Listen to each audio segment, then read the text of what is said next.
दिए क्या रीजन है उसका। when charge is given to the insulator it remain at its position, उसी पोजीशन पर रहेगा, because there are no और very few charge carrier insulate. एक तो चार्ज कैरियर बहुत कम है, दूसरी बात मोशन बहुत वीक है, दोनों ही बातें हैं। Impact on body after charging, charging करने के बाद किसी बॉडी पर क्या इम्पैक्ट आता है, चार्ज करने के बाद किसी भी बॉडी पर बेटा क्या इम्पैक्ट आता है वो सुनते हैं।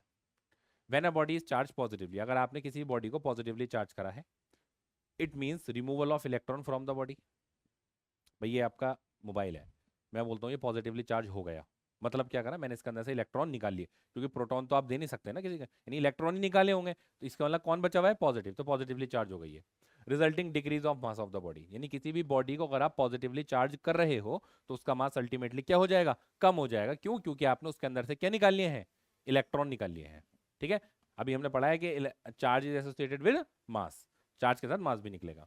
दूसरी बात, when body is charge negatively, अगर आपने निगेटिवली चार्ज करा यानी उसको आपने इलेक्ट्रॉन दे दिए हैं, it means addition of electron on the body resulting increase of mass of the body. उसका क्या होगा रिजल्ट, उसका मास क्या हो जाएगा, इंक्रीज हो जाएगा।